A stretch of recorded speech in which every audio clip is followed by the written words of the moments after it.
अब कंपनी जो मीडिया की कंपनी हो सकती है। देखो, प्रॉब्लम यह है कि अगर एक कोई शेफ अच्छा का बना रहा है कुछ तो अच्छा है, पर वो शेफ अगर जाके कहीं रात को दारू पीकर पकड़ा गया पुलिस में, आपने उस शेफ को अच्छा क्यों कहा? वो पकड़ा गया। अब ये योगा योग है। अब ऐसा अनेक बार हो सकता है। ये कॉन्ट्रैक्टर और जोजिला टनल ये अच्छी है, देश का अभिमान है। 6000 करोड़ के भारत के जनता के पैसे हमने बजाए और क्वालिटी और उसकी जो बनी है डिजाइनिंग वो अपने आप में वर्ल्ड का बेस्ट है। आप जरूर देखने के लिए जाइए। उसकी तारीफ मैंने की और निश्चित रूप से मुझे उसका अभिमान है और यही बात मैंने पार्लियामेंट में कही। उसके ऊपर मुझे कोई पछतावा नहीं है। बहुत बड़ी बात कही नितिन गडकरी जी ने, और मैं यहाँ बैठी जनता पब्लिक जो है उनसे पूछना चाहूंगी, कन्विंस्ड है, भरोसा दिला पा रहे हैं? कुछ सवाल ट्विटर पर भी आपके लिए आ रहे हैं। श्रीधर रामास्वामी का ट्विटर पर सवाल है, बता सकते हैं कि बॉन्ड में चंदा देने वालों में पाकिस्तानी कंपनी का नाम क्यों है? नहीं, मुझे तो कुछ पता नहीं है किसने चंदा दिया और क्या दिया है, और मेरा इस विषय से डायरेक्ट इनडायरेक्टली कोई संबंध भी नहीं है। और मैं आपको एक बात बताता हूँ कि पार्टी को बहुत लोग चंदा देते हैं। आप में से कोई, बहुत से लोग एक आधे बार एक मेंबर भी होंगे। अब इनमें से कोई व्यक्ति अगर रेड सिग्नल को वायलेट करता है और उसको पुलिस अरेस्ट करती है तो ये योगायोग है, उसको इसके साथ जोड़ने की कोई ज़रूरत नहीं है। तो मुझे इस बारे में एक्चुअली जानकारी नहीं है, क्योंकि ये, पर एक बात मैं पक्की बताता हूँ कि मेरे डिपार्टमेंट में जिन्होंने कॉन्ट्रैक्ट किया, हर कॉन्ट्रैक्ट ट्रांसपेरेंसी के साथ ई टेंडर निकाल कर दिया है। 10 साल में मैंने 50 लाख करोड़ के काम किए, एक भी काम ई टेंडर के बिना नहीं किया, और जो लोवेस्ट आया है उसी को काम दिया है। एक भी केस आप निकाल लीजिए, आप निकालिए या दुनिया निकाल ले, मैं तैयार हूँ। एक भी गलती होगी तो जो सजा है वो स्वीकारने के लिए तैयार हूँ। बहुत बड़ी बात कह रहे हैं। हम ट्रांसपेरेंट है, टाइम बाउंड है, रिजल्ट ओरिएंटेड है, क्वालिटी कॉन्शियस है, और इसके साथ हमने कभी कॉम्प्रोमाइज नहीं किया। गडकरी जी, इसलिए शायद विपक्ष भी आपसे बहुत इम्प्रेस्ड रहते हैं। बहुत से लोगों का कहना है कि गडकरी जैसा नेता बीजेपी में शायद नहीं होना चाहिए, किसी और पार्टी में आ जाना चाहिए। आपके बल्कि टिकट की अनाउंसमेंट नहीं हुई थी तब तक खलबली थी। उद्धव ठाकरे जी ने कहा कि आप महाविकास आघाड़ी से आकर लड़ लें, आपको सपोर्ट करेंगे, आपको जितवाएंगे। कांग्रेस पार्टी भी कहती है कि गडकरी जी अच्छे नेता हैं। जब विपक्ष आपकी तारीफ करने लगता है तो कहीं डर तो नहीं लगता कि ये क्यों कर रहे हैं? और दूसरी बात, ये क्या उजागर करता है कि आप अपनी ही पार्टी में थोड़े से खींचे तने अनकंफर्टेबल हैं? नहीं, ये सब मनोकल्पित है।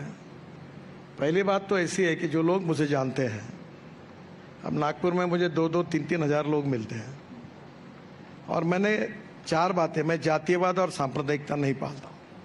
मैंने मजाक में कहा अभी पब्लिक मीटिंग में कि सब मेरा परिवार है। जो सही काम है वो सबका होगा, गलत काम अपने का नहीं होगा। और मैंने ये कहा कि जात पात की बात करोगे तो मैं ठोक दूंगा। मैं आदमी उसकी जात, पंथ, धर्म, भाषा और सेक्स से बड़ा नहीं होता, उसके गुणों से बड़ा होता है। और मैं जो सही काम होता है वो सबका करता हूँ। मैं आरएसएस का हूँ, मैं बीजेपी का हूँ, मेरा कन्विक्शन साफ है। मैं इमरजेंसी के खिलाफ राजनीति में आया हूँ। मैंने अपनी आइडियोलॉजी को भी छुपाई नहीं। It is a part of my life conviction to me. पर इसके बाद ये आश्चर्य है कि पार्लियामेंट में मुझे स्पीकर साहब ने बताया कि ये पार्लियामेंट का रिकॉर्ड बन गया है कि मेरे डिपार्टमेंट के डिमांड पर 75 मेंबर ऑफ पार्लियामेंट ने विचार रखे, और उसमें लगभग हमारे अपोनेंट थे। हर व्यक्ति ने, ओवैसी से लेकर सब ने मेरा अभिनंदन किया और मुझे धन्यवाद दिया। तो मैंने मेरे भाषण में पार्लियामेंट में कहा था कि मैं बीजेपी वाला हूँ, मैं आरएसएस वाला हूँ, मैंने अपनी विचारधारा कभी छुपाई नहीं है। आप मेरे विचारधारा के विरोध में हो तो भी आप मेरी तारीफ कर रहे हो, इसमें मुझे खुशी है। और प्रधानमंत्री जी ने भी कहा कि सबका साथ, सबका विकास और सबका प्रयास। और लोकतंत्र में भी जो नियमों के अधीन होकर सही काम है वो सबका होना चाहिए, और गलत काम अपने का भी नहीं करना चाहिए। अब नागपुर में लगभग, मैं अभी चुनाव में हूँ, तो मेरे को ऑल पार्टी सपोर्ट है। आप एक बार एक पत्रकार दिल्ली के आए थे और नागपुर का सर्वे करने के लिए खूब घूमे, फुटपाथ पर गए, मजदूर को पूछा, इसको पूछा, मेरे विरोध में कोई बोला ही नहीं।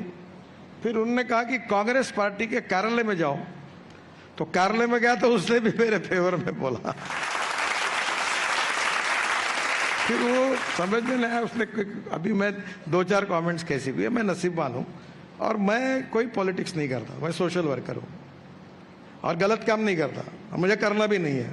मेरे पास एक करेज है कि मैं लोगों को बोलता हूँ कि अगर आपको मैं उचित लगा तो मुझे वोट दो। अब इस साल चुनाव में मैंने तय किया, मैं कटआउट लगाऊंगा नहीं, पोस्टर लगाऊंगा नहीं, मैं चाय पानी भी नहीं पिलाएंगे? ना ही पिलाऊंगा। नहीं, चाय पानी तो मैं, मेरे घर में तो लोग आते रहते और खाते पीते, वो हमारा कल्चर है। पर मैं चुनाव वोट देने के लिए किसी को कोई ऑफर नहीं करूंगा। मैं ईमानदारी से काम करूंगा, लोगों के पास जाऊंगा, उनका आशीर्वाद लूंगा, जो सीनियर होंगे उनको पैर छूंगा और बोलूंगा मुझे आप सहयोग करिए।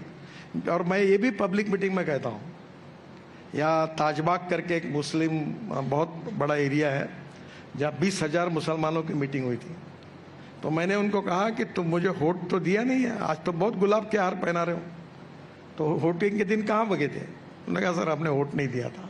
तो मतलब चिंता मत करो, जो मुझे वोट देगा उसका भी काम करूंगा, जो नहीं देगा उसका भी काम करूंगा, और आप चिंता मत करिए। और मैंने काम भी किया, और मैं कभी ये नहीं करता कि यहाँ एरिया में वोट नहीं मिला या पानी के पाइपलाइन में, मैं मतलब पानी सबको मिलना चाहिए, रोड सबका होना चाहिए, रोजगार सबको मिलना चाहिए, प्रगति और विकास सबका होना चाहिए। मैं ये करता नहीं, जात पात की बात मेरे पास करेगा तो मैं ठोक देता हूँ उसको। मैं कहता हूँ पूरा शहर, पूरे तो राहुल गांधी को ठोक देंगे क्या? क्यों? तो रोज जात पात की बात करते हैं, कास्ट सेंस। वो काम जनता करेगी, मुझे करने की जरूरत नहीं है। चलिए पब्लिक से सवाल लेते हैं, किसको सवाल पूछना है हाथ खड़ा करें। वहां मैं पार्शियल हूं महिलाओं को, तो महिला का क्वेश्चन है वहां कॉर्नर में। माइक जब तक पहुंच रहा है तब तक मैं एक साउंड बाइट भी सुनाना चाहती हूं। जब आपको कांग्रेस पार्टी में इनवाइट किया तो आपने क्या कहा, ये तब तक गडकरी जी का ये साउंड बाइट भी सुनिए। मैं नितीन तुला एक गोष्ट सांगतो, you are a very good material, तू खूप चांगला माणूस, कार्यकर्ता आणि नेता आहेस, पण तू चुकीच्या माणसामध्ये, चुकीच्या पार्टीत आहे। तू जर काँग्रेसमध्ये आला तर तुझं भविष्य खूप उज्ज्वल आहे। मी म्हणलं डॉक्टर तुम्ही म्हटलं याबद्दल मी तुमचा आभारी आहे। मी वेळ प्रसंगी वेळ पडला तर विहिरीत जीव देईन, पण मी काँग्रेसमध्ये कधी येणार नाही। ऐसी क्या एलर्जी है कांग्रेस से? नहीं नहीं ऐसा नहीं, ये डॉक्टर श्रीकांत जिचकार करके थे, और आपको ये लड़कों को शायद पता, मैं सबसे स्टूडेंट लीडर था यूनिवर्सिटी का, और मैं छात्र संघ के अध्यक्ष। मेरा जीवन की शुरुआत ही स्टूडेंट लीडर करके हुई।